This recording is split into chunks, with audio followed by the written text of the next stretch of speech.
Hello, everyone, and welcome to Versus Live. I'm Ross Merriam. And I'm Corey Baumeister. And we've got Rob in the booth. Say hi, Rob. Hi, Rob. Rob will be taking all of your questions, comments, concerns, and burns in the chat. Make sure to tag at Star City Games so he can see them and send his favorites over to us.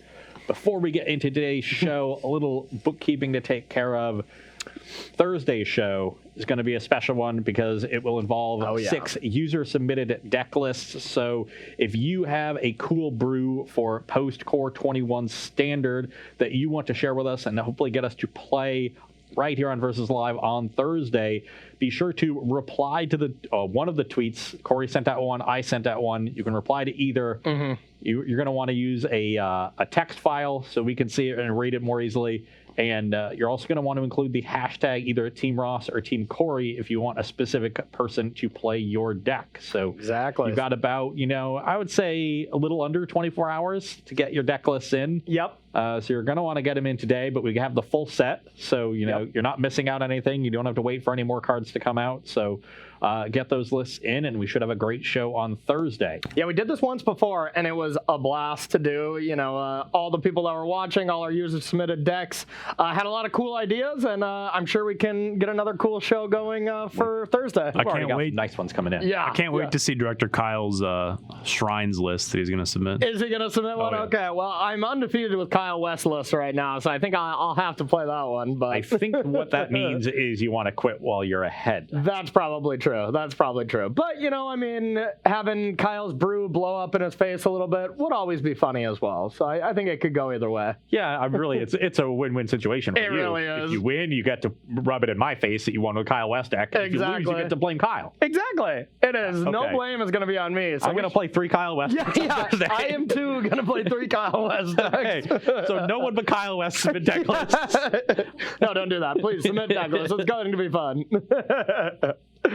Oh, yeah. Okay. Also, this weekend is our first championship qualifier event for the Star City Games, our SCG Tour Online. Online series, yep. Yeah. So that is this Saturday. You can still qualify by accumulating SCG points in the daily events. I can't remember what they're called. But they are going on, every day, right? Right, Rob? Yeah, every day, and Correct. Just a ton of them. Yeah, five times a day. So, yeah. So plenty of opportunities there that'll fit in your schedule. Yeah. We encourage you all to hop on Arena, use MTG Melee, and play those. And then it's going to be real Versus Live because we'll be playing this weekend. So get to that tournament and bring it on, I'm trying to remember if I've played Todd Anderson in a tournament since after we started doing Versus Live together. We played at the most recent Envy, and he beat me. Okay. And Brad, I've played twice since we were doing Versus Live together, both in the same tournament, and I won both of them. Nice. That was the Phoenix event I won. Okay, yep. I remember that. So those are the only 3 I can remember. Like I've played them both several times before then. Yeah. We played in a team event, but that's it. Oh, yeah. You did play in a team event. Yep. Your team won that one? Yep. We ended up... we lost, or no, we won. That was the tournament we won. Yeah. We won. Yeah, I forgot. We won that one. That was Richmond. Good job. Thank you. Appreciate that. Thanks for being a speed bump along our way. I remember just having a great matchup against your standard player, and I gave a thorough beating. Yeah. But, yeah. Well, speaking of bumps, I see one going on this area. This area? Yeah, you like that, chat? I mean, isn't that nice? This is what happens if you're ever working at Versus Live here and you submit your deck list late. This is what Rob does. So, make sure to get your deck list in on time. Otherwise, Rob does not play. He does not play at all. All right. Actually, I was playing basketball, and Travis, one of our producers, plays defense with his elbows. So I got a nice cleaner to the head. So pretty nice, right, chat? That's the best way to play defense. Yeah, it is. I didn't get the ball, to be fair. Yeah. It was effective. I mean, you still beat us by like a dozen points, so Yeah, we were making it rain. You were playing till more than 11? No, we did go to 11, but I think it was at Travis and I are just so bad we had negative points. Yeah. I can believe that. Yeah, so good times. So not that I'm in a position to talk. We're all bad, but we're trying. All right, let's play some Magic. What do you say? Yeah, let's do it. What do you got? We are starting off with a couple aggressive deck lists. I'm going to be playing Gruul Aggro. This is a list that is from my article this week, which is about Garruk Unleashed and Garruk's Harbinger. Okay. Okay. Two cards that I like quite a bit, and I think can really help out aggressive decks in Standard. And for the most part, we've seen aggressive decks do well on a given weekend, sort of take the metagame by surprise, but then everyone adjusts to them, and they never really compete once they're known quantities. You're saying aggro? Yeah. Yeah, lately in Standard, that's for really, sure. like the last 6 months, if not even more than that. Yeah, I think since Mono Red was actually good. Now that Mono Red is bad, we just don't see a good aggro deck. And, that's partly because of Uro, partly because of just every deck is green-blue right now. Every deck. Like, it is a gross spiral metagame right now. Yeah, and those decks, they have the ability to go over the top of you. So you have to be really fast when you're an aggro deck. You really have to worry about your goldfish turn and that speed. But once you do that, you have a hard time building in resilience when your opponent gets to juke and become a more interactive deck. Yeah. And that's why all of these, aggro decks don't stand the test of time, is because they flourish on the weekend when everyone gets a little bit too rampy. Yeah. And they get underneath the metagame. But then, people pair back and they become a little bit more interactive, and there's not much the aggro decks can do to adjust. But both Garruk and Garruk's Harbinger are efficient threats that will let you goldfish when you need to, but also let you grind a little bit. Yeah. Garruk's Harbinger, when it connects, just gives you an impulse for a creature or the Garruk. Garruk itself can just be, push extra damage through really quickly, or it can just generate a bunch of 3/3s. Yeah. In this deck, we also have Terror of the Peaks, which works really well with Garruk. Giant red dragon. Yeah. Nice. So normally when you tap out for it, you're just hoping that you get to untap, and that's not usually a good plan for a 5-mana spell. Yeah. With Garruk, you at least get to minus after playing the Terror, make a 3/3, get an immediate lightning bolt to spread around somewhere. Oh yeah. Deal with the Planeswalker, go upstairs, whatever. So there's some good synergies with Garruk here. And then, just that versatility is something that aggro decks have been lacking. Yeah. When we saw red decks really dominant in Standard, it was when they had the ability to play like a mid-range deck after sideboarding. Yeah. It was not just curving into Hazoret that was killing people. It was Chandra and card advantage from, a myriad of different sources, Bomat Courier and things like that. We honestly haven't had a good aggressive Planeswalker in a while, too. And Garruk is the only one that gives me some hope. Like, Bossry Cat, I think maybe, possible, but I'm still medium on it. It could be good, could be bad. But Garruk, I think, seems really good. A nice 4-mana Planeswalker that's very powerful. Decent amount of loyalty. It should be a good one. These green aggro decks also get Scavenging Ooze now, which I think is great. Yeah. Containing Uro, containing cats, containing all these graveyard shenanigans. It's been powerful enough that you want to react to it, but not powerful enough where you really want to be playing cards like Grafker's Cage and Soul Guide Lantern with really dedicated hate. The incidental hate that you get from a reasonable creature like Scavenging Ooze is perfect for the amount of that, the metagame is abusing the graveyard. So that's a great addition to these decks. And then in Gruul, we also get access to Rada. Corsair Krufix, Oracle Moldiah, two similar effects that you can sort of compare Rada to. Were both staples in their environments. This one I think is a little worse than those two, but it is a nice aggressive creature. It'll help you make land drops. This deck's mana base isn't great as 2-color aggro decks. Just haven't had very, in a temple format where the aggro decks don't really want to be playing temples. Yeah. Their mana bases tend to suffer. Rada helps you out there, not only making your land drops and helping you curve out, but then finding the second red source you need for Terror of the Peaks or the second green source that you need for Garruk. Yeah, I think Scavenging Ooze is actually going to kind of turn the metagame upside down right now because, I'm going to be playing a Scavenging Ooze deck later on, but an even better Scavenging Ooze deck because I'm going to be playing with the green-white token strategy. So, being able to exile something, get 2 counters on with the Conclave Mentor, I believe it's called. Yep. That kind of synergy is insane. And most of these decks that just rely on Uro as their way to beat aggro, it's just perfect. If you can just stop that card from coming into play, most decks just can't stand up to aggro. Now they're going to have to readjust and play some spot removal, play some Doomblade-like effects.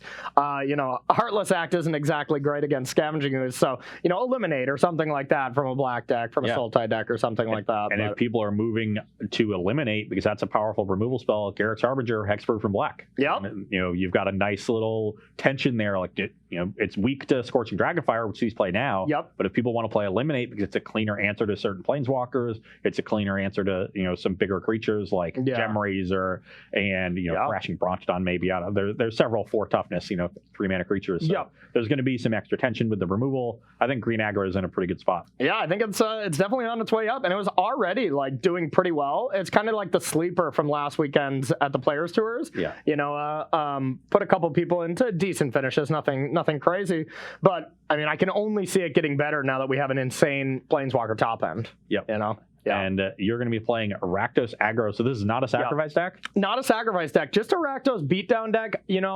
Even some of the decks that are doing well right now, like Eli Loveman's Rakdos sacrifice list, which I did for my Dropping Bombs this weekend, and I got a lot to say about it in that video. I had a very good experience with the deck, I will say, for these weekend tournaments. That is pre-M21, but something to look forward to if you're playing the SCG event or the Players Tours. Check that out. But that still had some sacrifice outlets because it was doing the Claim the Firstborn stuff. But there is a lot of really good Rakdos, just beatdown cards. And I wanted to add the inclusion of Bolt Hound. And I'm going to forget the name of this 3-drop, that the 2/3 haste. Oh, yeah. Subira, something like that. Subira, I believe. Subira, okay, yeah. And it has the longest name ever, of course. So, I feel like that's every card in 2020 and 2019 now. Do they have a team of people that just come up with these fake names for things? They gotta. Just Google, something, Does that come from a specific language? Is there... I don't know how people do things like that. When you just come up with, because that's like a reasonable sounding name for a fantasy world. Yeah. You've got to have some source material that they're working from. Gotta be. I mean, large creative at Wizards, I guess. So. But I'm playing those 2 3-drops as my only new cards. Bolt Hound, I'm questioning if it's going to be good, but we are playing something really aggressive. But the other creature I think is going to be excellent. Like giving your Legion War Boss unblockable so that you can keep generating these tokens and getting in there, refueling your hand late game, giving yourself some longevity and stuff. I think that card is going to be insane. Yeah. Bolt Hound is more of an experiment, but I think it has the possibility to be good if I can curve out nicely. So one's much more straightforward, aggressive. The other one a lot trickier, and it's just going to kind of depend on what the deck wants. Does it want to be more linear or a little bit more versatile? Exactly. So it is kind of that in the middle ground, and might be good, might be not. One way to find out, huh? Yeah, let's do it. All right. I see some marbles there on your side of the studio. M21 has been mine so far. I think today is your time, though. Okay. Well, I do get to be on the play in the aggro mirror, and that's nice. That is usually pretty good. And this hand seems perfectly fine. So we don't necessarily have any sweet new cards, but this hand looks pretty solid. Okay, I will play a mountain and pass the turn. All right. We'll play a Bones. Here go. Gutter Bones. The Bones. Let's play Paradise Druid. Okay. Pass the turn. All right. Now, we got some options here, but I think we just want to... It's interesting because this card definitely works better with, if we can take a look at my hand here, Rob, these definitely work better if I played this turn, but I do just want to kind of give you the beatdowns. Give me the beatdowns. I think, honestly, it is correct. But this card I don't want to receive any beatdowns. Well, you're taking the beatdowns. Return to sender. Return to sender. Our hand is so good, I don't want to really give you cards, so I think we are going to go like this and bring the beatdowns. Put you to the choice. I really don't want to block. I can imagine. Paradise Druid is usually pretty good. My hand plays out so much better if I don't block, so I think I have to take the risk. I'll go to 17. Okay, here go. And I was hoping to be able to hit your other creature, but... Scavenging Ooze. And then going to have to Domri's Ambush the Gutter Bones, because I don't want to lose the Paradise Druid. Okay. Now the 3/3 can block Dreadhorde Butcher. That it can. Then I'll pass a turn. Okay. On top. Decent draw there. Think it's just going to be trying to get multiple creatures down right now. I am going to attack, though. I will block this time. Okay, kill it. Yeah, just make a 1-for-1 Just a trade. nice trade. I want to keep my gutter bone, stuff like that. And then we'll play a couple creatures and pass to you.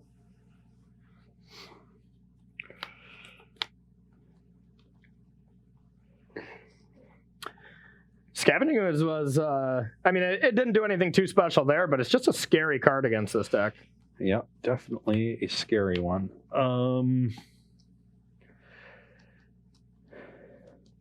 So that's going to be a 3/2 menace. 3/2 menace. Oh. And you've got like 3 cards in hand? 3 cards, yep. And you got 3 as well? Yep. All right.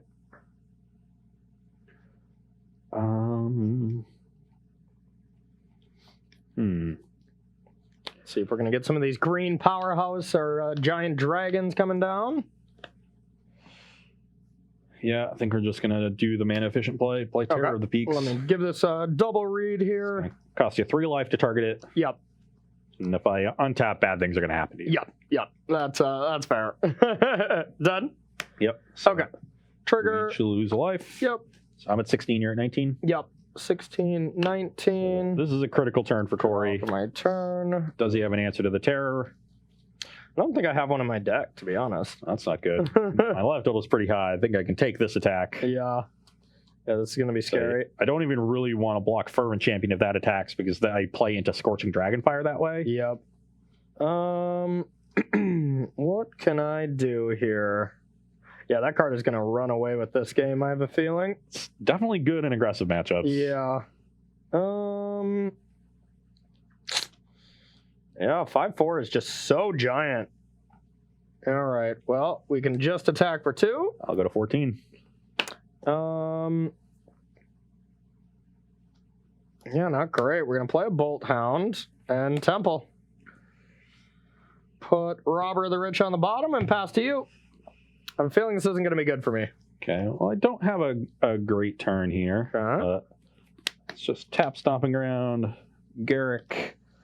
Okay. Make a 3/3 beast. Okay, and the creature deals damage? The terror deals damage. Okay. So equal to the creature's power. Okay. So the terror will. Let's hit the Stormfist Crusader. Okay. Just don't want Corey to run cards here. Okay. I've got a pretty good battlefield at this point, and is that -2 or is it -1? it's -2, and then if I have fewer creatures than you, it gets another loyalty. But it's after. We have the same. Yeah, you check after the 3/3 comes in. Okay. So yeah. Makes sense. Sometimes it's a -1. I think I can afford to play conservatively for one more turn just because I have another creature for sure. And then we'll turn the corner. All right.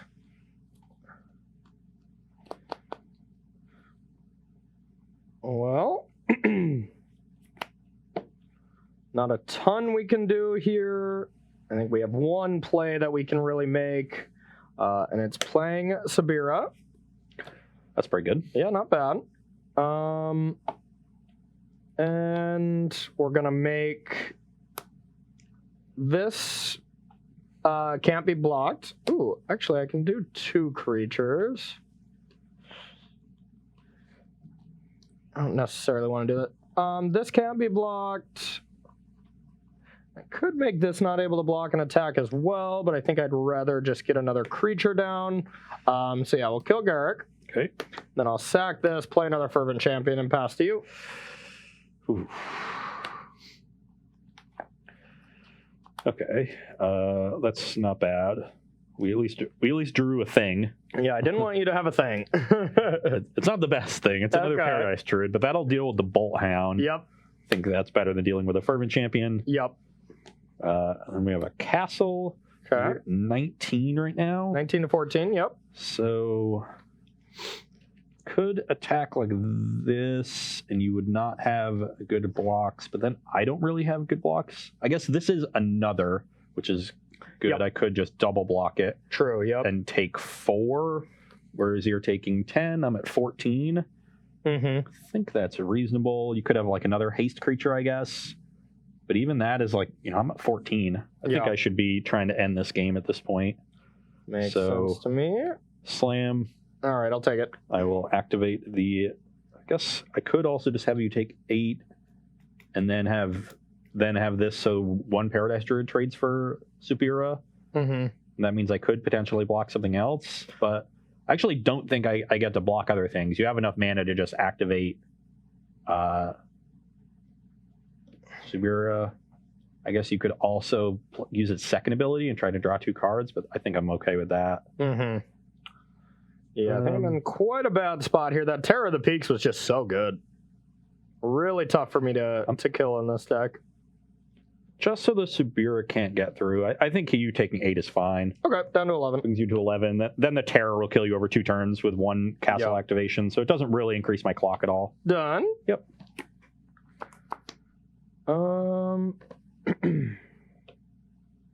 Yeah.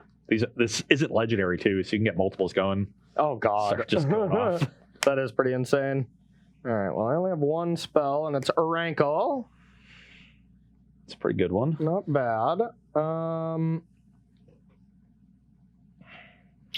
pretty glad that I left up Castle here, so I'm not forced to try to double block and then have to sack the 3/3. Yeah, I definitely don't want to attack with Sabira, but here's the question, is just how much can I attack with and still expect to, be alive? Yeah, that is true. It's not like you can do what you really want, which is activate, get in with everything. Exactly. That is just sack 1 creature and you're dead on the crackback. Exactly. That's what I want to do, but I'm going to have to at least leave back 1 creature, and if I leave back 1 creature and you draw any creature, I'm just dead. So I can't really let you draw a card as well. That seems pretty risky. Yeah. But I also just have to take some risks here. So what about this? 5, 6, 7, 8, 9. If I had a sacker creature, you'll sack that. I can sack this. And then I have 1 chump blocker for here. Take 5, 6, 7, 8, 9. Okay, that's not lethal. I guess we got a plan. So I'm going to attack like this. And I will have no blocks. Okay. So you can activate this and stack everything appropriately. I can stack it. Okay, cool. Yeah, let's stack this correctly. So I'm going to go with discard, sack a creature. Yeah. And then have this on the stack first. So Rankle resolves first. Yeah. Discard a mountain. I'll sack Paradise Druid. Draw, and then pass to you. Any creature kills me. But I'm still probably dead. Yeah. Oh, yeah, you also just took 4, right? So you're at 10? Yes. That's okay. So I'm at 10. Also behind on board, but still. So now you're at 11. Yep. Yeah, so had I activated the castle last turn, I was pretty happy that you didn't, because I figured the math was going to be close. And I don't really have much removal game 1, so it's going to be a problem. I actually just don't know if I can kill that Terror of the Peach with what I have submitted. I cannot. That card is just going to be a huge problem. I'm ready for your green creatures, but... Yeah.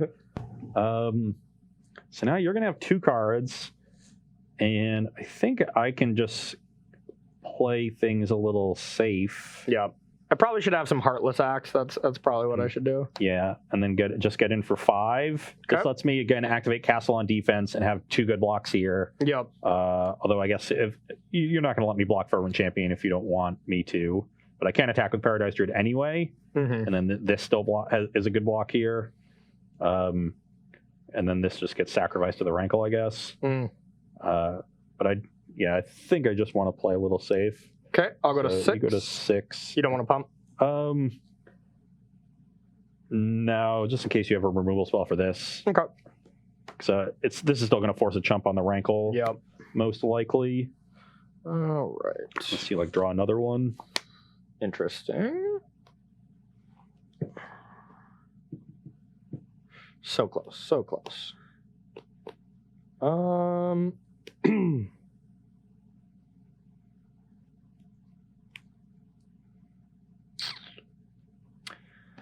Yeah, I can go into chump block mode or try to draw something. That seems pretty bad.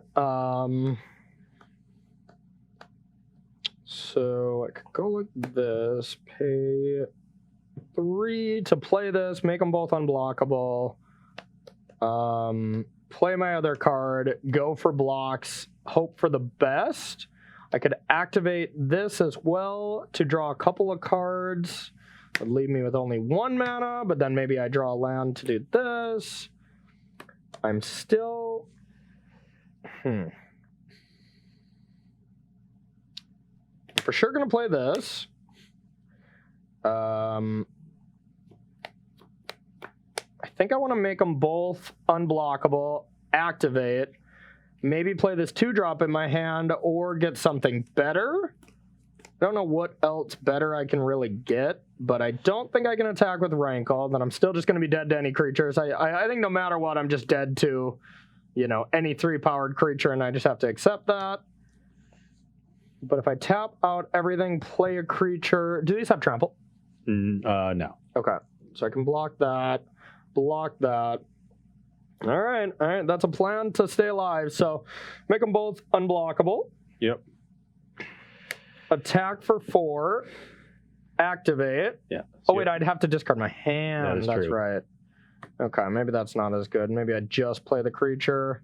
I think so, because honestly, if you don't top deck a creature, then you lose next turn. So I'll make them unblockable, and then I'll play a Crusader. Pass to you. So I'm at 6. Yep. Come on.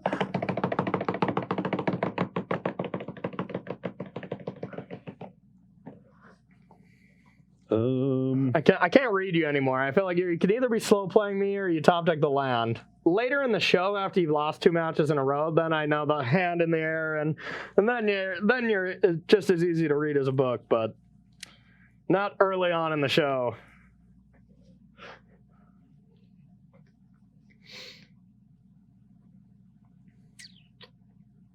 Domri's Ambush. Good game.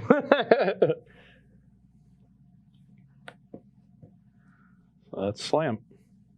Slamma jamma, huh? Well, this one's easy. Embercleave, I'm dead too, doesn't matter. I can... And it's just a 3/3 beast, no trample or anything, right?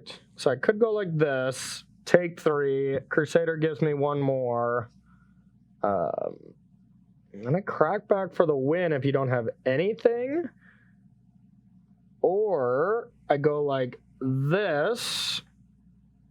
And then I just don't have the win though. So that's not great.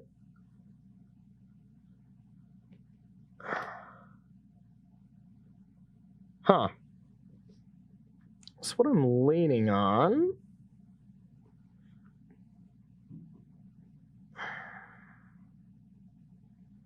Four, 5, 6. Or I could go like this, leave this back, go to 1, attack with everything, put 2+ on this, even if you have a creature. You don't win, but it could be a Paradise Druid. I think you have a Paradise Druid. That's the only thing that makes somewhat sense where I'm not dead, but you're not dead. So what is the best way to play around Paradise Druid? It wouldn't be this. Probably.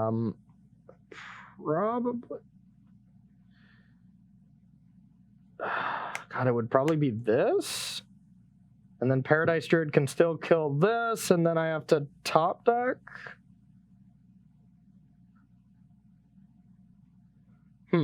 Sorry about the tank. This one's tough. Or I double block.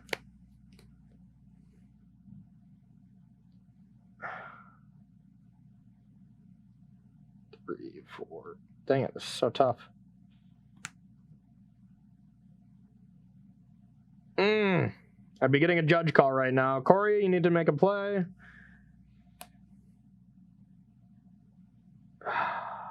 All right, I think I have more haste creatures, so I think this is probably better. All right, final answer. Okay, I'm done. All right. I cannot believe I won that game. I mean, I thought with Terror in play, it was right to play conservatively, but with Subira, like my blocks ended up not being good. Yeah. Subira was great. So it was really the one the 2 damage I gave up not activating the castle at 1 turn. Yep. And then the 1 not attack with the beast token. Yep. And I had reasons for doing both, and I figured like, as long as I play a little defensively, 1 more creature locks up the game, and I was right, but I just drew 9 lands. Yep. Hey, that's the problem with Gruul and Rakdos in a bit. We just, neither one of us has flood protection. Garrick is a little bit of something that's not flood protection, but it insulates you a little bit. And as well as Sabira, actually draws me some cards late game. Yeah. That card looked good. Full town, medium, but Scavenging Ooze gives me some flood protection. Rada has a mana sink ability and just hits land drops and finds more gas. Yep. And then the Garrick Harbinger draws extra cards, which is flood protection. So there's the new additions all provide that, which I agree. That's something that these decks lacked. Mm-hmm. That's another reason that I like, the way Green Aggro's position is, because that, deficiency in the way they've had to be built has been mitigated to some degree. Yep. Really just needed any non-land for 2 turns. Yeah. And I played the game in such a way where I'm dead to anything. I had to put myself in a position that you brick twice, because if you hit anything, there's nothing I can do. And honestly, it's definitely a flaw in the way I have the deck designed, because I should have some Heartless Axe or anything, but I just put 4 Eliminates and Noxious Grasp on the board, so I just can't kill that dragon at all. Well, let's hope I cast it on turn 4 a bunch. Yeah, but... Or we got any Heartless Axe? That card's just a problem. I gotta try, and it shuts down Rankle too, which I don't even know if Rankle is gonna be good, but I just love that card so much. By far my favorite card from Throne. Yeah, it's a sweet one. It is. All right, Rob, do you got a question for us? I do. Robert F95 wants to know, do you think that there are any colors in particular that got a big bump from Core 21? Yeah.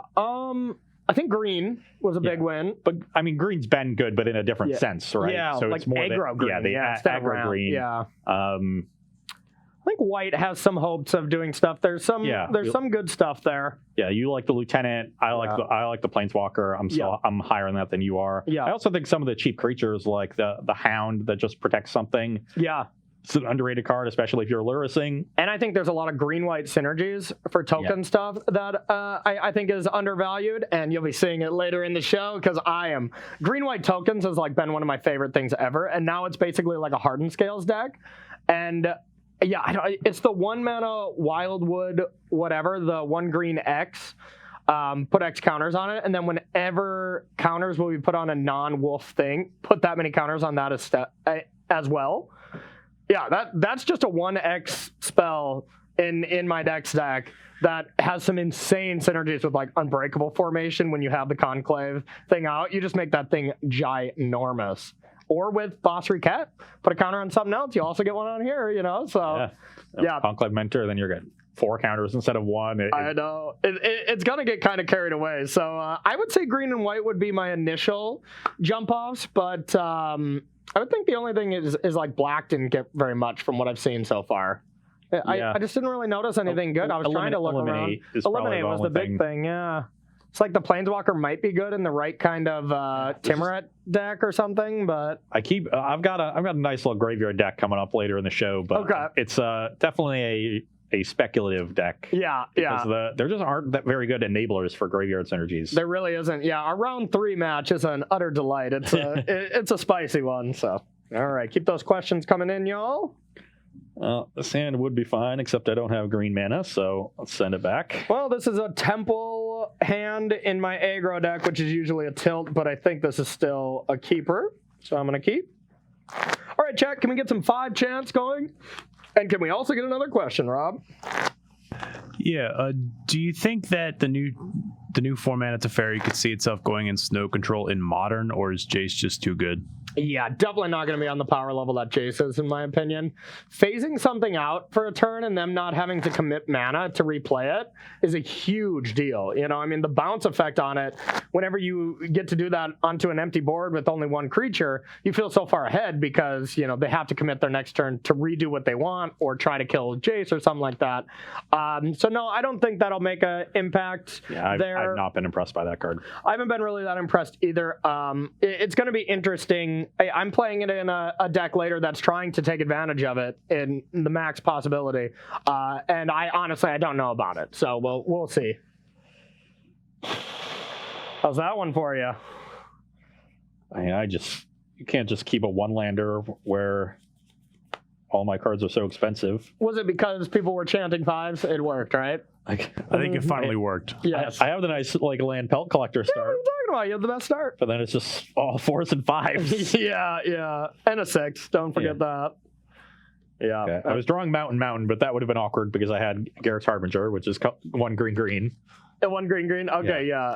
What is Garrett Carpenter? I think I missed that one. 1 green for a 4/3 with hexproof from black. And whenever it deals damage to a player or planeswalker, you look at the top that many cards of your library and take a creature or Garrick planeswalker card from among them, reveal it, put it into your hand. Okay. Yeah, So just I remember that impulses one. when it connects, even with a planeswalker too. Yeah, that's insane. Well, only the specific planeswalker, but the only planeswalker you have in your deck. Even when it hits a planeswalker, you still get the trigger. So it's not like Thief of Sanity where you have to pick, like, do I want the trigger or do I want to attack down the planeswalker? Cool. Garrick's Harbinger says you can attack the planeswalker and get your card advantage. Yeah, going to be quite a nice sideboard card as well against black decks, even if it doesn't make a main impact. You know, I'm unsure on it, but regardless, going to be a very nice sideboard one. Protection and hexproof are a big difference, though. Yeah. Definitely a big difference, but and it really is going to depend on how much Eliminate moves in on Scorching Dragonfire's territory, which I expected to do to some degree. But the more Scorching Dragonfires that are around, the worse Harbinger gets, obviously. The more Eliminates that are around, the much better it gets. And the more cats that are around, the more Dragonfires, the less cats, the more Eliminates. So, I mean, that's really what it's going to be tied to, is if Sacrifice decks still survive the test of time for the next set, which I can't imagine that interaction goes away, then you're going to want Scorching Dragonfires more, I would imagine. Yeah. And Cat is also a good blocker for the 4/3, which doesn't have trample. Though Garrick itself gives it trample, which is nice. And lets you look at more cards, and you have Ooze to break that up. So and Scorching Dragonfire hits Solemn Simulacrum like very effectively. So I wouldn't be shocked if Scorching Dragonfire is just still the better card. Well, the sand has an obvious problem. Yes. Is it that you only get to keep 5 of the cards? This one's definitely going back. We don't need a second copy. And the only question is which of these two goes back. Okay. This obviously helps, recoup some of the card advantage. So I think it's going to be better. I want to draw one of these, but I think a little bit later in the game. Alrighty. So let's send those Unfortunate back. mulligan to 5 for Ross, but let's see if your Gruul monsters can help you out. So I think this is a tough choice here. I can either play a 1-drop or play a temple and make sure my next turn is not super awkward. And I think that's just much more important right now. So we're going to do that. And do we want this extra land? We're kind of set on the amount we have. And if we draw another one, fine. But we don't want to flood. So yeah, I'm going to put that to the bottom. Hey, we did it. We did it. 18 and play Paradise Druid. Okay. You can go. Okay. That was a horrible draw. We did it, chat. You needed it, huh? Yeah, I needed green mana. All right, let's get the butcher in.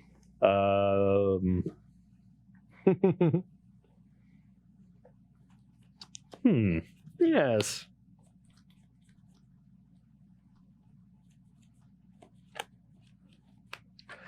How greedy do I want to be? The problem is if I take this attack, the Butcher is going to trade for something much better than the Paradise Druid, or be a 2-for-1. So I think I'm just forced to block and take my 1. Yep. Here you go. I'm at 17. Oh, yeah, 17. Okay. Yeah. Okay. Rada, Heart of Kel. Let me give this one a read as well. Double check.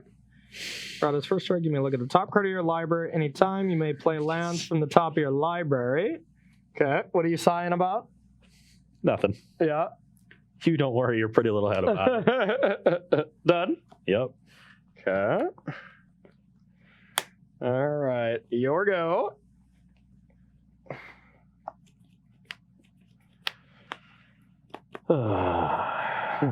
Rabble. Another day in the life of Ross Merriam. Yes. You drew a land, of course, and then don't have a land on top. That's the Ross Merriam special, I feel. I cannot block the Stormfist Crusader. So do I want to just deal 4 to you and take 2 on the backswing? This is like on paper is reasonable, but I'm at a lower life total and under some duress. Yeah.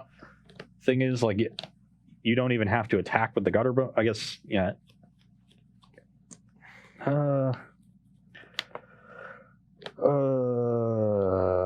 Dilemma for Mr. Ross Hundreds.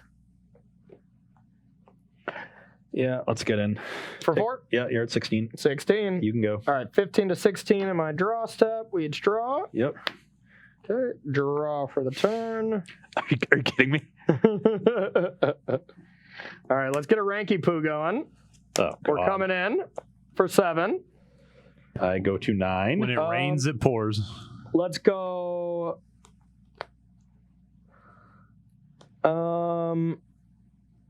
Discard, sacrifice, and draw. Okay, I will discard a Rada. All right, Sack so this. sorry, you took 4, 5, 6, 7. Go to 9, then 8 from the trigger. And I go to 14? Yep, 8 to 14. All right, your go.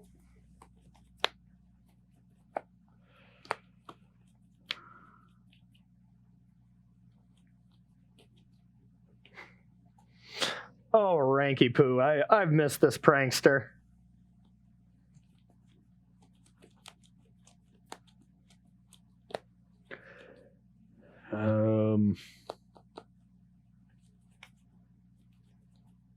This beautiful prankster.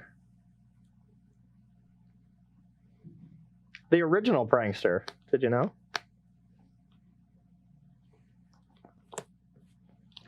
Questing Beast, get in for 4. Okay. 10. 10. You can go. All right. Let's draw. 7 to 9 9. to 7. Yep. Draw again. Ugh, that was not good.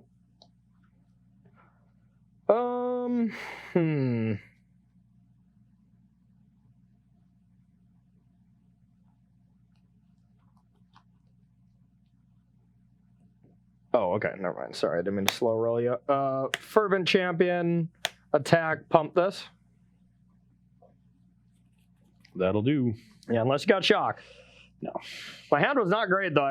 I bottomed a blood crypt really early on because it was my 4th land, and it severely punished me throughout the game, but... Yeah.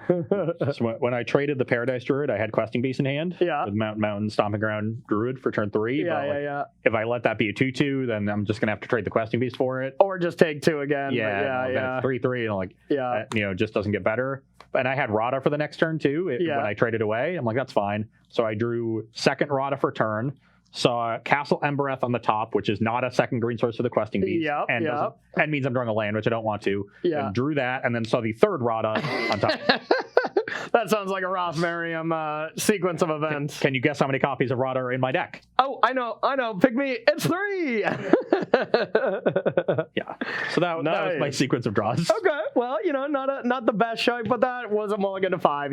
It's very rare that those games are, close into aggro decks anyways, because it usually comes down to, being able to trade blows a couple of times and then fight through. And, the deck that didn't mulligan to 5, believe it or not, is going to have an advantage there. So not surprised. Yeah. Looks like we got time for a pity game. Ross is going to be losing round 1, but let's see if we got any tools in the sideboard for this matchup of Gruul Aggro against Rakdos Aggro. We'll be right back. Don't go anywhere. Welcome back to Versus Live. We are sideboarding in our matchup between Gruul Aggro and Rakdos Aggro. On my side, we got a bunch of cheap removal coming in, Scorching Dragonfire and Redcap melee, bringing out our Ember Cleaves, just not what these games are about. Okay.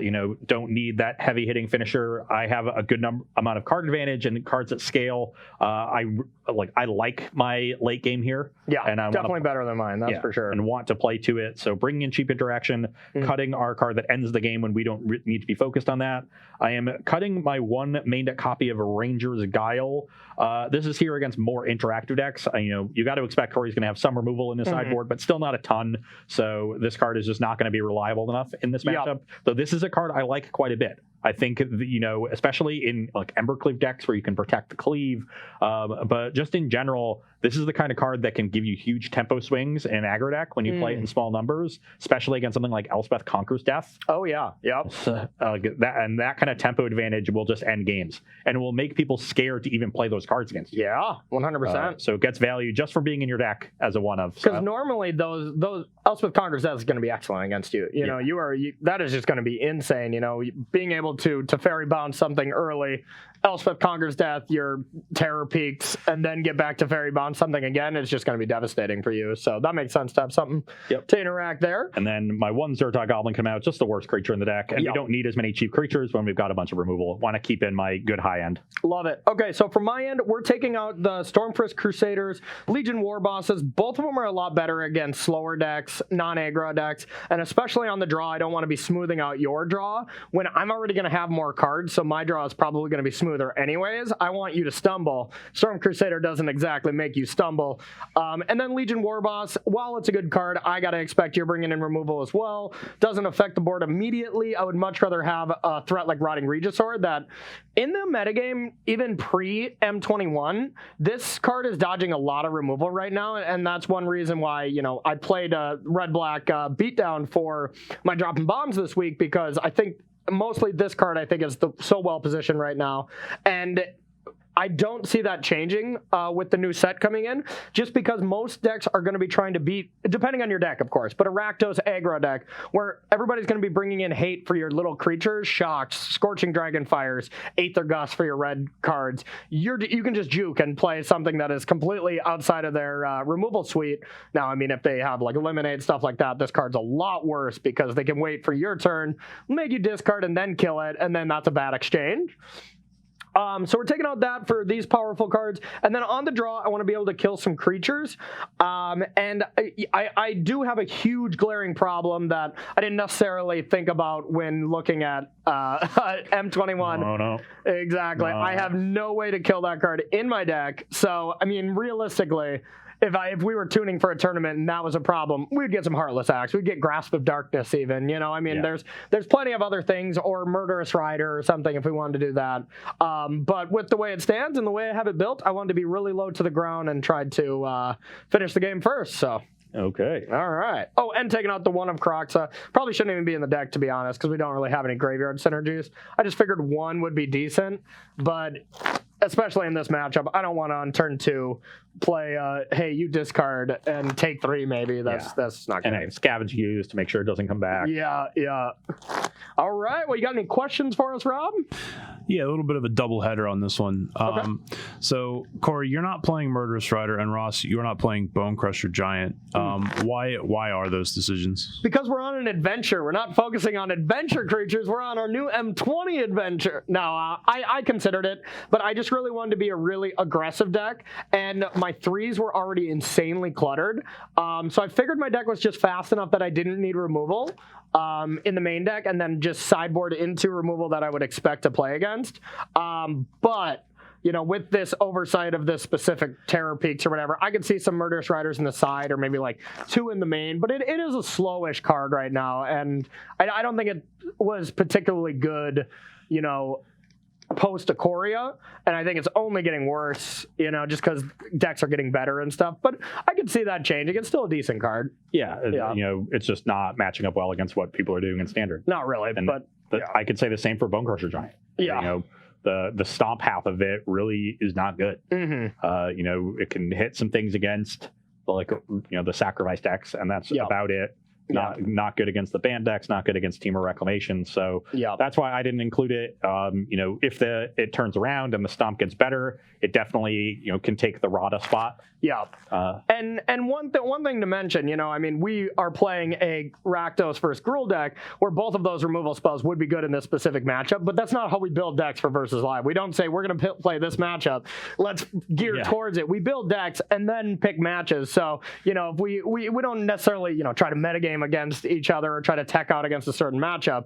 So we just both thought those cards in the general metagame were not good enough to be played. If we would have known this is the matchup, you know, and wanted to improve our chances, then we would add those cards because they're both respectfully good against us, you know?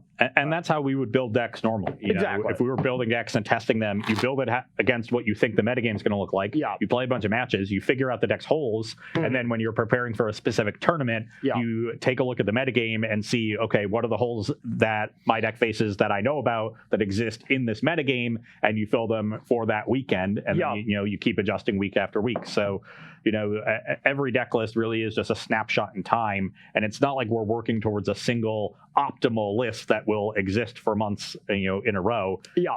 Every single week you got to change things because other people are doing different things, and that really comes to a head with your choices of removal spells. So things like Moancursor Giant, Murderous Rider, Eliminate versus Scorching Dragonfire versus Heartless Act versus Grasp of Darkness. Yeah.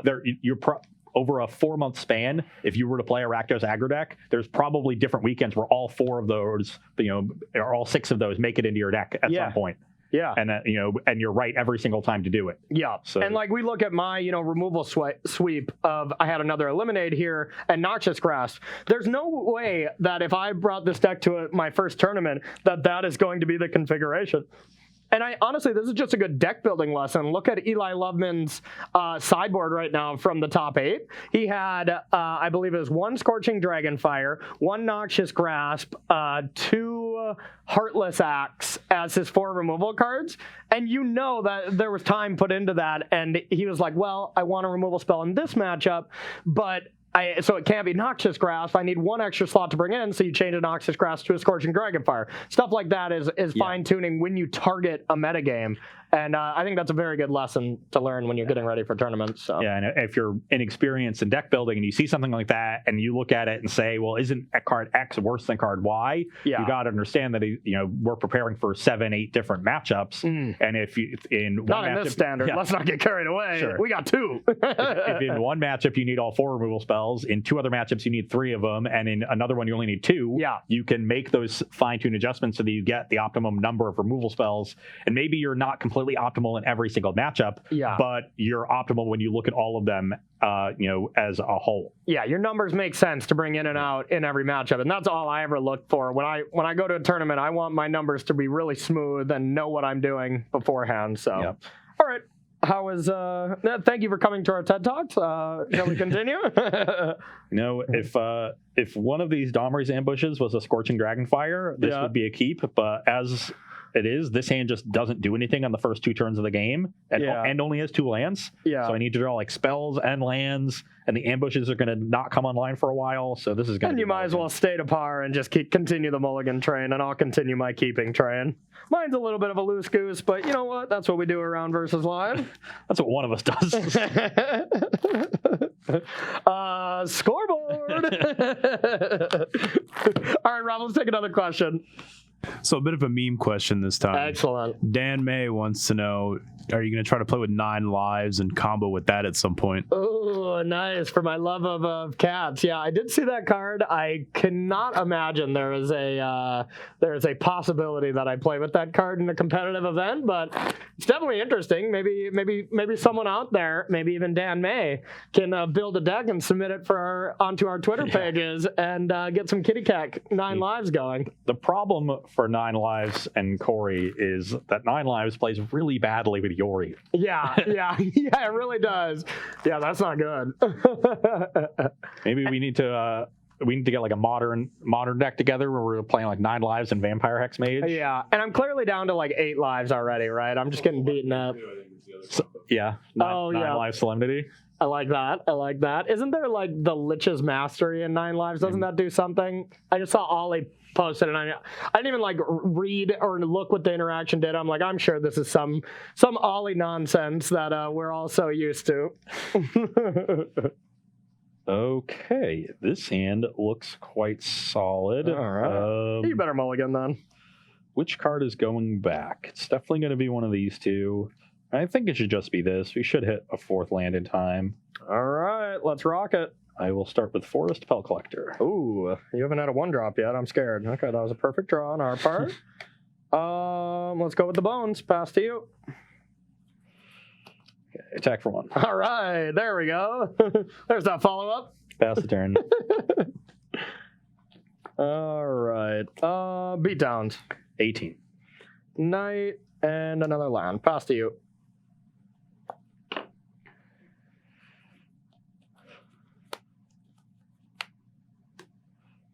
Garrick's Harbinger.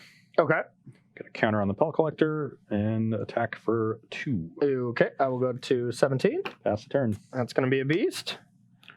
Hexproof from black, so I can't really attack too effectively in with that. I mean, Knight of the Evil Legion can. That's pretty easy there.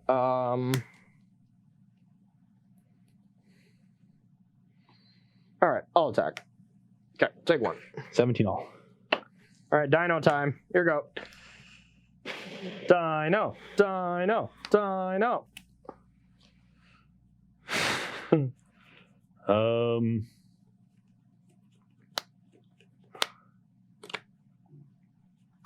Still 1 turn away from the unkillable dragon that I have to worry about. I guess it's a little hard for you to kill Rotting Regisaur. Does it work the way that I hope it doesn't with questing beasts? It doesn't deal death touch damage, right? Because it's the terror. Correct. It's the terror dealing the damage. Okay. Yeah. But Dahmer's ambush. Yeah, that's a nice one.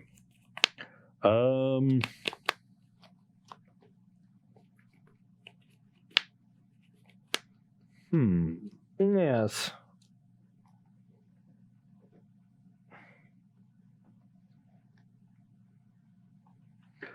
I'll play Questing Beast. Okay. Counter on the Pelt Collector. And pretty sure I want to attack. You have some Noxious... Like, if you have Noxious Grasp, then I'd much rather get the attack in. So, yeah. I'm like... If Corey's going to end up trading, obviously it'd be better to trade after he has to discard a card, but... Yeah, and that's the conclusion I'm coming to, is I don't have anything great to push through, so I might as well block now. This gets another counter. Yep. You can go. All right.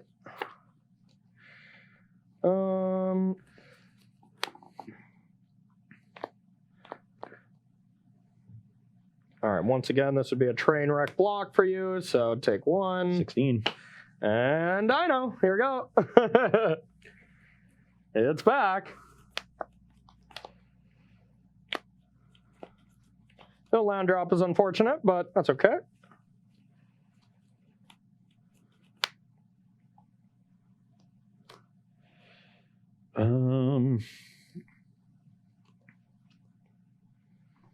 God, even the Terror Peaks pumps the Pelt Collector now, too. Joyous Pelt Collector is nice in that deck. Pelt Collector always has just been a phenomenal Gruul card, but I'm hoping next round I'm going to prove that it's also a phenomenal Celestia card. So definitely have to work to contain this Regisaur. Unfortunately, it looks like it's going to be a clean 2 for 2. I'll take that.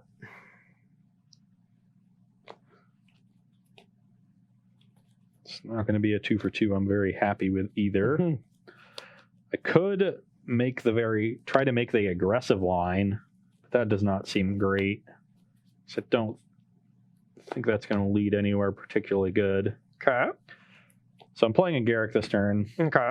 And I could pump the Harbinger and attack. Yeah. And then it's a 7/6 trampler. And even if you wanted to trade, I would get a free look. And if it's a creature or Garrick on top, I would draw a card. Yep. But I think you would just take 7, go to 10. I sure would. And then this would be on 5. What would I be like? What would your attack look like then? Would you just send Regisaur at Garrick? And that would essentially negate the card you had to discard. Though I would just get a card, I think. Yeah, well, I'd look at 7, so I would get a card. And then, where are these going? It would be awkward for you maybe to make this attack because I could force you to pay mana. Maybe I could out-tempo you. If I just make a beast and then I have to play around a removal spell by triple blocking this Rotting Regisaur, and you get to kill Pelt Collector Harbinger, and I have a 3/3 against these two, and your full hand. I just don't think I'm winning that game because my last card is not very good. Okay. Yeah, I don't even know what I want you to do based on my hand, So this is that's a tough decision. I think I'm going to actually take this aggressive line. Let's pump the Harbinger, get in for 7. So it does give it trample, right? Yes, it is a 7/6 trample hexproof from black. Okay.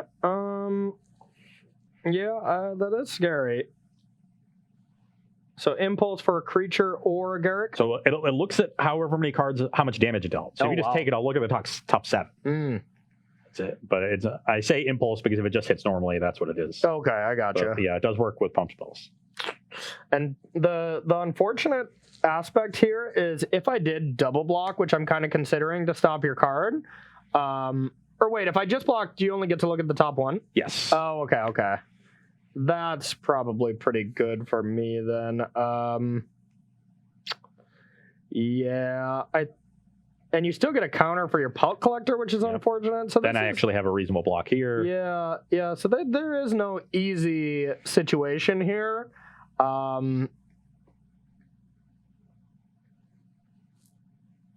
So 7, you could attack with 7 again. I'm just going to do some quick math here. If you don't block this and you block this, take 2, 3, 4.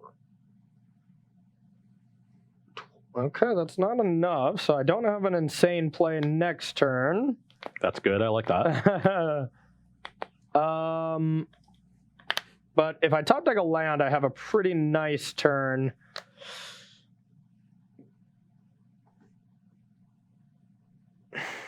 It's really tough. Don't want you to get cards. I'm going to block. Yeah. Okay, so you're going to take 1. Yep. Brings you to 16. 16, I still get a counter. Yep. And I will look at the top card. All right. And I'll get a Scavenging Ooze. Pretty good. Pass the turn. Pretty good. Pretty happy with how that turn went. I've dealt with 2 Rotting Regisaurs, which is the scariest card from Corey's deck. Yeah. That was definitely good. Now, what is my best play? I think it is probably just Noxious Grasp this.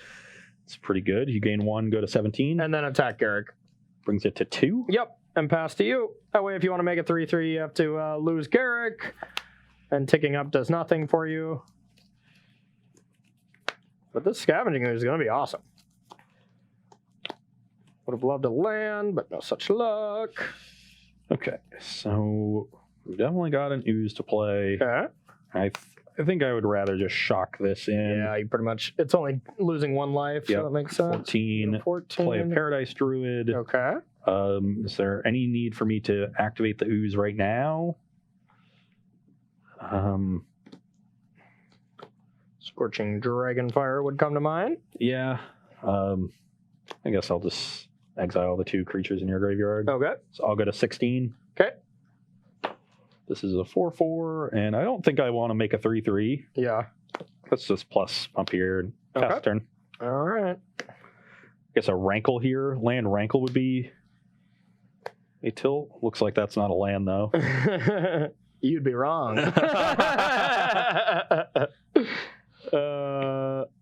I'll scry. I'll put a Fervent Champion at the bottom. That's pretty low impact. Now I can attack with my Knight to Garrick, and you'd have to trade both creatures to kill it.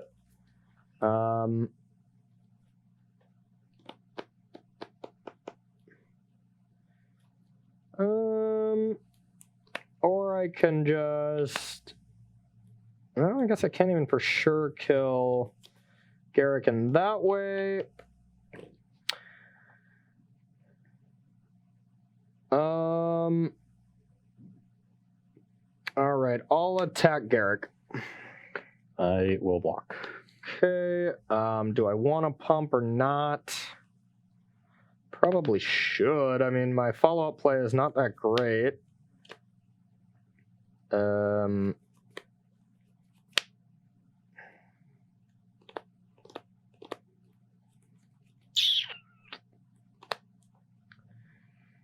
All right, I'll pump. Here you go. Definitely not a great turn. It's a good draw. Uh-oh. I think I'm in the same situation as game 1. I need to hope you have a bad draw. That Temple of Malice was definitely the Temple of Tea. And these cards in my hand have just not been good. I mean, I'm not a believer of this. I was never a believer from the beginning, but it does not pay off in this matchup. Wouldn't be the matchup for it, I guess, but... So the card I'm really concerned about is Rankle. And there's not a ton I can do about it, to be honest. What I really want to do is just apply a ton of pressure, but that line is going to get absolutely brutalized by Rankle. Because,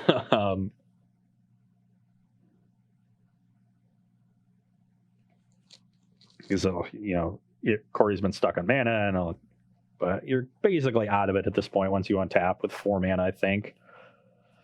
It's not like I can save this for the Rankle, so I'm definitely casting this turn Okay. and dealing with the Knight. I think I'm dealing with the Knight.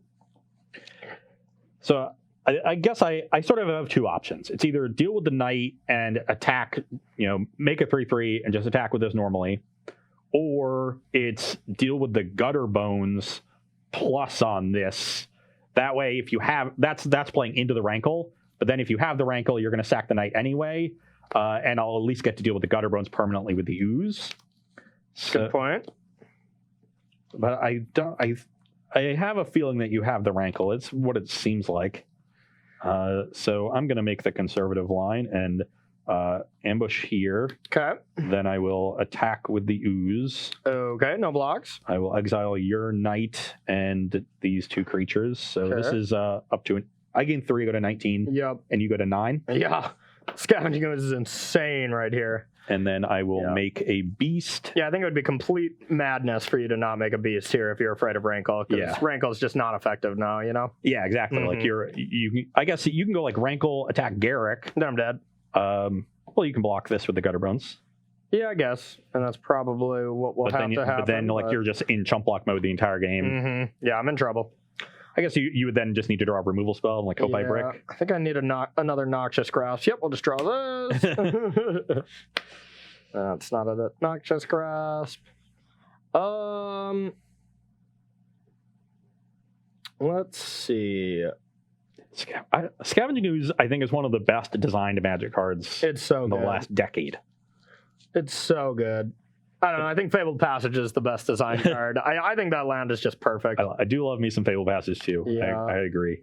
I think having small numbers of sort of universal fetch lands is great, but the cycle of fetch lands is obviously absurd. Yeah. So I think here is my only chance to win. I've had the Rankle, and the Temple was backbreaking because I could have dealt with this Garrick before it made a 3/3. I think my only play here is deal with the Garrick because it just kills me. And then hope to draw a removal spell, and then sacrifice something, and hope to win from there. But that's my best at. Okay. Are you playing any Fabled Passages in your deck? So it could be better than Temples. Okay. My list is playing 2. I think I'm playing 3 as well as Temples. The Mana Basin just red-black is just so brutal, Okay, we needed that. Attack. Only play. Pump. You go to 5. You want to pump? I guess you don't have to pump Scavenging Ooze yet, but maybe you want to eat this. Or I definitely want to eat it post-combat. Okay. So I'll do that, and I go to 20. 20, and I'm at 5. Yes. 20 to 5. Pass the turn. All right. It's not what we wanted, but not the worst. I don't want to let you draw a card because you have so many ways to just kill me. So I guess we want to go with be a little mana efficient here. Yeah, okay, this is kind of interesting. All right, let's go with Robber the Rich. Attack, trigger. I have fewer cards in hand.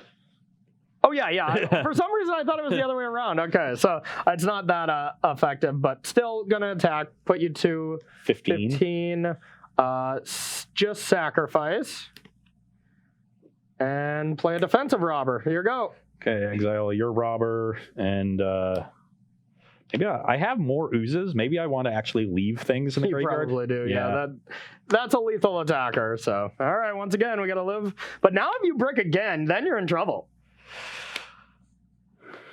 Plus. That's not a brick. No, it is not. If you didn't get a creature, man, I block. I play this and this, hit you for 6, play Gutter Bones, sack Gutter Bones, and you're dead. You're dead at that point. Yeah, you take over. Yeah. I mean, that was sort of a classic Flood v Screw, and I was able, you bought a lot of time with the Rotting Registors. Yep. Because they really put you on the offensive. Yeah. But you stumbled long enough. I was able to pretty efficiently deal with them, given, I'm a red-green deck. I don't actually have removal for them unless I get QB and Domri, but trading for, trading for a Garrick or a Garrick's Harbinger that I got a card out of. That was nice too. A bit of good fortune to undo my mulligan. Yeah. And then trading for the Questing Beast, but that bought you enough time. But it was actually Garrick buying a lot, Garrick, obviously, the top deck dealing the finishing blow, but also dealing a ton of damage on that. Garrick was insane. Garrick was just awesome. And if I drew the untapped 4th mana, I probably win that game because I get to kill Garrick then you win easily. I mean, you were a turn away from stabilizing there. So if you had the rankle to turn earlier, you're just a turn faster. Exactly. And I had I had 2 Bolt Hounds in my hand like the entire game, and there was never a good spot to play it. So that card's probably just bad. The other 3 drops sweet, but I wanted to try more than just one new card in there. But there wasn't a ton for Rakdos aggro besides that and like the removal. So while I think the other 3 drop, I already forget the name of it. I think that card, Sabira, I think is awesome. And completely won game 1. Yeah, it was a really good, and used all its abilities. Yeah, it was a really good mana sink. Exactly. You want to almost have this card as your top end then, but I could see like instead of Bolt Hound, just like Midnight Reaper. I guess that doesn't play that well with this, but just probably some removal spell or something like that. In the main deck. Yeah, something like that. But regardless, this card was cool, and Garrick looked awesome. Yeah. And if you're a Garrick fan, you're going to be seeing more Garrick from me. I'm going to be playing Celestia Aggro next round, a deck that I was so excited about even last week off the show when I think we were on air when we figured out the Hardened Scales creature, the kind of Winding Constrictor creature. And it turns out there's a lot of good +1/+1 counter synergies, not only already in the metagame with like Loxodon and Unbreakable formation, but now there's some really cool new cards and mostly 2 very good Planeswalkers. I'm playing Bastard Cat and Garrick to really try to feel like a green-white powerhouse mid-range deck again that has that long game and almost feels like it never runs out of gas, but can also just have a nut draw and kill you, Yeah, and I mentioned it for the reason I like these green cards is they give you that versatility, and now you're just seeing it in a different route. I'm really excited to see this deck. And Scavenging Ooze in it too, which is also sick with the Conclave, and whatever. I am going to be playing an awesome looking deck. This is Azorius Blink deck that's been around a little bit in the last couple months, but now gains Baron, which I think is a really powerful card. Which one's that again? So 1 blue Manowar that can also bounce Planeswalkers into Thassa Deep Dwelling. I think are you playing that? I think I have 1 Thassa Deep Dwelling in the deck. That's a nice little combo though. I'm also playing the Azorius Legend that gates a creature back to your hand. Because then you get to draw an extra card with Baron. And reset all of the Blink synergies. So the deck is doing a lot of cool stuff. Hopefully we get some time to do it. We're both going to be synergizing. That's for dang sure. See some powerful synergies on display in the next match. All right, so don't go anywhere. We're going to take a short 5-minute break, and we'll be right back with round number 2 here on Versus Live.